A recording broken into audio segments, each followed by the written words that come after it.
Guys, welcome back to the channel. Welcome back to this vlog. And this vlog is going to be very limited in terms of bodybuilding focus and much more focused on being self-employed, working from home, being a podcaster, being an online coach, that sort of thing. So if that is interesting to you, listen in. And this really is the introduction to a tour of my studio. So a bit of a background story.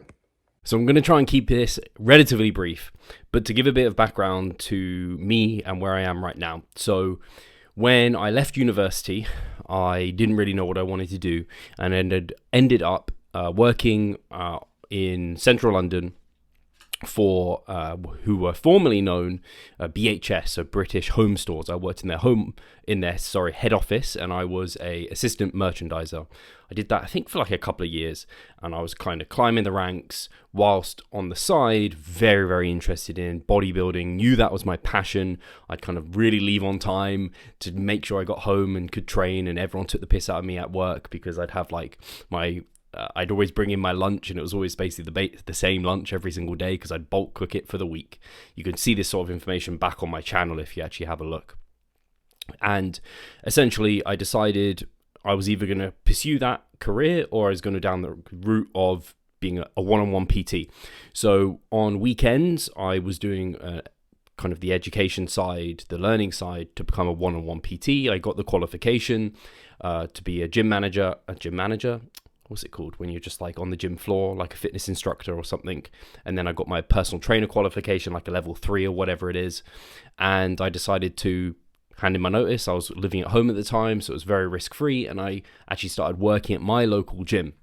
That's the very kind of short end of that story. There's much more detail that's within there, but that's all you guys really need to know. I then worked as a one-on-one PT for actually just less than a year, I think. This was at the same time that I was doing my first natural bodybuilding show in 2014. So I essentially was working as a one-on-one PT, but on the side started building an online coaching business, essentially is what happened. I started working with some of the kind of people who are a year or a couple of years younger than me from surrounding schools, and they saw what I was doing in the gym. I used to have the nickname Compound Guy because I was doing all these compound lifts. They're like kind of confused by that a little bit because it was against the norm, and they saw me getting into incredible shape. They then asked me questions, and I had like macros, flexible dieting, had this program. They're like, wow, there's actually something to this. So I started getting really good results with these people, and I was charging like very little in terms of money. It was £30 per month, I think, was like my starting rate. Super duper cheap. And essentially, I built it to a point where I was making more through that than one-on-one PT, and I was enjoying it more. I'm introverted by nature. I'm not a very good salesperson, and so kind of being on the gym floor, like it just wasn't for me. And I probably didn't really give it a chance because one, being in contest prep doesn't help, and I was kind of ignorant to the amount of fatigue that would also bring from me. So anyway, an opportunity arose where I could move out into London with my girlfriend, who is still my girlfriend, Charlotte. We've been together for a hell of a long time now, and moved into Clapham with her. And so that's where we moved. And my office back then was literally, and maybe I'll put up a photo, was literally I bought, I think it was a £30 desk from Argos, which is like a dirt cheap desk basically, and I just stacked like books on top and had like my laptop that I had from uni, and that's how I started the podcast, if you look back at the old podcast episodes, and that's how I started online coaching. So that's kind of where things began. So to kind of go from like just my laptop, like Apple headphones, and we had terrible internet back then as well, like no podcast studio, no like fancy, like not a microphone, no like even like a, what's it called, a ring light that I have here, no fancy sign, like there was none of this. So to start from that to then get to this point, and I'm going to share you my studio, and I don't want this to, like, I don't know, it feels a little bit self-indulgent and potentially a little bit arrogant, but in reality, I think you guys will be interested to see this, hear that backstory, see where I am now. And I just, for me, am incredibly proud of where I've been able to develop in terms of the brand Revive Stronger, and where we've been able to get that with myself and Pascal, but also just me, and coming from like, I don't know, just started online coaching, didn't really know what I was doing, just like I was earning barely enough to pay the rent when I moved in with my girlfriend, and then to have got to a point where like we've now purchased a property. I have my own studio, and like it's a dream come true. I never thought I'd have this kind of setup, and it's been a joy to also kind of transform this room. Maybe I'll drop in a video here of how this room was looking when I first moved in. You would have seen some other vlogs where it was very echoey. The sound quality no doubt sounds a lot better now because there's various reasons for that. So yeah, stay tuned to kind of get a bit of a tour. I'll talk you through bits and pieces on the desk, why I've got them, kind of because essentially the only things I had when I came here was the iMac, which was pretty new. It's an actual second-hand iMac. It's a very old one, like 2015, but it's great. And I think I had this camera that I'm recording on now. I had my my ring light here, and I had the desk, and I had like the microphone and this and everything. But there's a few things that I also purchased in addition that just leveled up my space and leveled up this studio. So yeah, I'll take you through a tour and enjoy. So first of all, the desk. I did a whole vlog on the desk. You can see that. I think this is like a flexi spot, it's called. So it moves up and down if I press these buttons. So it's a standing desk if I want it to be. Or I very rarely actually stand at it. So you normally just set it at 1 and I'm sat. So this is the desk. I bought this mouse mat a while ago. It is Goku Black on there. So the iMac, again, I did a video on this, secondhand, big screen, but even at secondhand, very like many years old, it's a big game changer from having a laptop. Just having that much actual just like screen space, just allowing me to have like my to-do list or whatever here, and then something else over here. Even recording podcasts and everything was really good. I've had this sad light for ages. The Rode mic stand is great, and I can kind of bring this across and it can just like be right by my mouth, and so the audio quality can be really nice. This microphone is a Biodynamic Fox, just a USB one, recommended by Pascal, and has been doing good work for us. I have my newer ring light, so this is actually adjustable in terms of obviously height, but also like if I want to make it brighter or darker or dimmed, all of that good stuff. So really important for having good light on me when I'm recording myself with my camera. So that's been a big change for me, is moving from just a USB webcam to having this, which is an old Sony Cybershot camera, but because it has this, which is an Elgato kind of cam link, which then essentially tricks my iMac to think that that's a webcam. So now I can use that as my webcam, which is massive step up from having my Logitech webcam on top. And then also I've attached here, you can see it's behind there, and it's attached down here, there's the base of it, to a stand. So it just like stands right behind, because I can't put it in the middle of my iMac because the iMac has this base in the way, but that comes across really nicely and sets up real good. And then I also, this was nice, I'll turn off this light here and you'll be able to see this, what's it called? The screen bar by BenQ. So if I tap that, it auto adjusts with whatever setting this is, and it just lights up the desk really nice. So it kind of gives you more room on your desk for saving space. You don't have to have a desk light, and so you just pop it on top there. So that's been really nice. So when I'm working late at night, I can just have that on. So yeah, that's been really nice to have. That's most things on the desk. So you can see I've got I did have to buy this mouse in addition. Actually, it didn't come with the computer, but this has been lovely. This wireless mouse, Magic Mice, I think it's called, or something. Then I have the keyboard came with the iMac. I am tempted to get a wireless one just because it just looks a bit more pretty.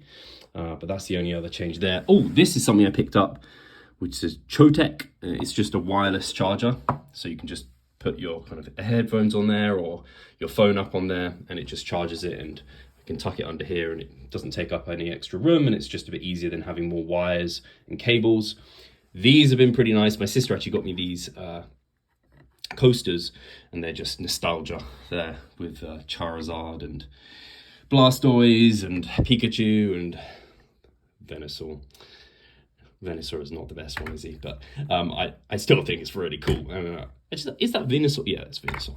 Of course it is. So yeah, it just does exactly what I want it to, this desk. So something that you probably can't see right now, but you might be able to notice, is that there's a light back here. So if I turn him off, you can see there's a light back there, right? And that's because there are lights. So I have a light attached back here. That's a Philips Hue light. So that was something additional. And it just makes the desk just look well lit. It's nice. And also when I'm watching anime, I can set them up to link to my computer. So then colors will come around. Maybe I can show you a video of what that looks like if I'm that proactive.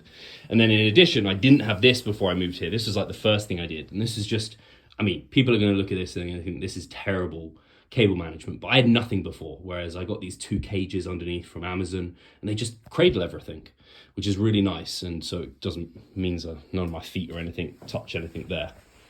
That was essentially the desk and everything that I have surrounding the desk in terms of what you might want to consider for your desk. And so I'll talk about more of the like aesthetic around the room in terms of the walls and things. As you might remember, these walls were not grey. They were green, and not a very nice color green. So I actually got a painter in and I bought some paint. So this is a darker grey here, and then the other walls are a lighter grey. I just thought that was a really nice aesthetic for the office. Also got it recarpeted. So this is like a ethical, environmentally sustainable carpet. It was quite expensive, but it's actually very, very nice. The carpet made a huge difference. And if you are wanting a space for recording and good sound quality, having a carpet helps because it just makes less of an echo. So we already had this shelving unit, but it's great for books. It's great for my trophies here, which is fantastic. I did purchase this and kind of drill this on. This piece was actually from Made, I believe. And it's actually for not kitchens, for bathrooms. But it's great for hooking up like my various hoodies. And part of this was thinking, right, I'm recording over here. Sound travels forward, travels back, and obviously down, like all over. So here was like, oh, I can put like hoodies and stuff here so it can be functional, but also help with audio quality. I've obviously got headphones, hat, like my bag and stuff. And again, some greenery, my trophies, so it works really nicely. You guys will remember I had this lightsaber and I've had it a long time. So I just placed this up on the wall. It does light up. If I turn it on. Hey.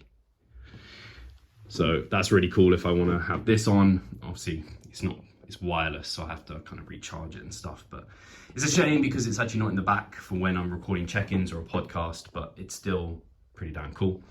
So then I have obviously Grogu here. I have the Revive Stronger neon light. So this was just from there's so many websites that do neon lights, and I just got this one off Etsy. So I don't think you have to I don't think my neon light is particularly special. I think there's a lot of places doing good quality neon lights, but I think it's cool.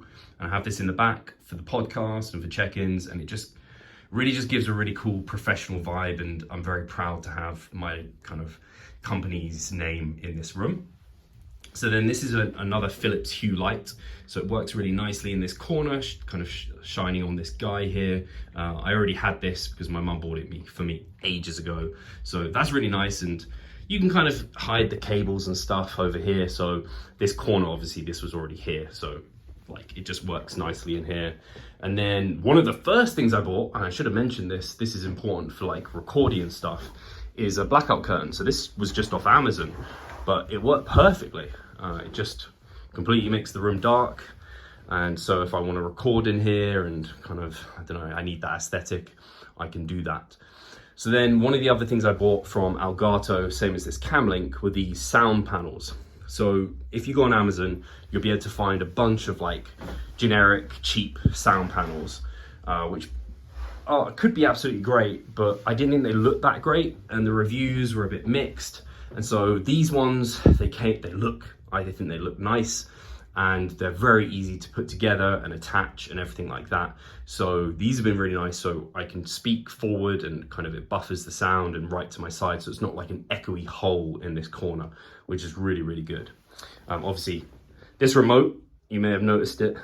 This is also to adjust the sign here, so I can press various buttons and it has other functions, but like it flashes and things like this. But in reality, I just want it like this. It does go darker and lighter too.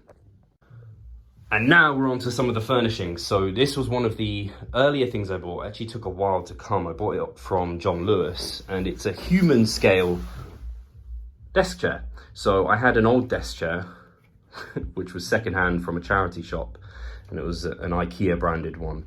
And this was a big step up from that. So this is actually a very nice chair, very comfortable. You can actually go so pricey with desk chairs if you want to. This is a bit of a mid-range, as it were. It's definitely not cheap. It's definitely multiple hundreds of pounds, but it's not in the thousands, which you can spend, and it does me very well. Then we have Ada down here, but we have the sofa. So this was from Made. It is a sofa bed. So this room, if we have multiple guests over, they can have a double bed here. It can come out. Great thing with this desk is because it's a standing desk, it can come up. So this can literally come out across here. So that's perfect. And then I also bought this off Amazon, which is just really perfect. I can't tell you how perfect this little thing is, because I wanted something for storage for my gym stuff and like clothes. And that's what this is. But it also doubles up as like a footrest or an extra stool for someone to sit if they want to sit with me at the desk or something. So that can happen. I don't know how much you guys can hear, like the rave music. This is the neighbors. We're in a terraced house, so you're very rarely will I hear them over there.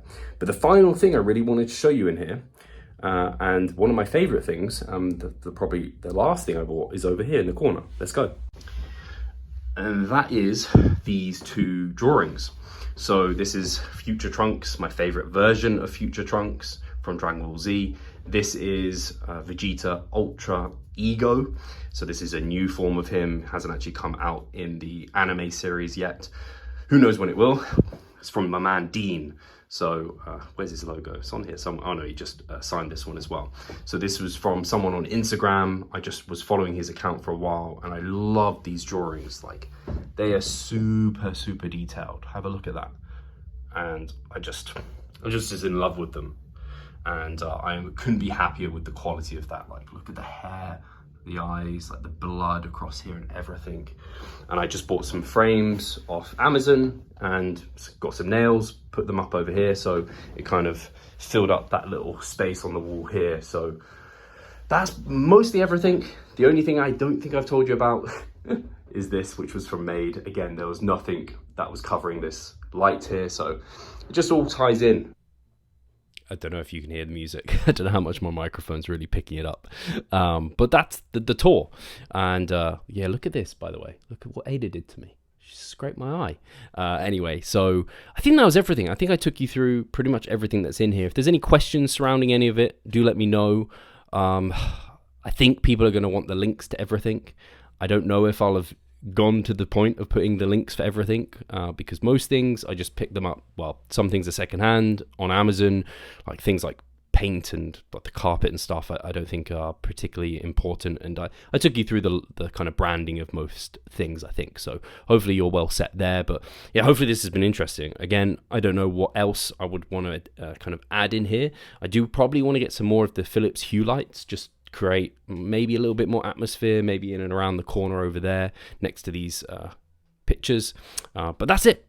So guys, thank you for indulging me in terms of like telling you about my story, kind of where I came from in terms of like coaching and everything, and now to the point where I have my own studio, like a legit office. And yeah, I'm so grateful for being able to make this a career, and in a large way that's thanks to you guys, the Revive Strong audience, for supporting, and for many of you paying for coaching and let me be in your corner and help you. So any clients watching, massive thank you to you too. Anyway, guys, take care. I'll catch you soon.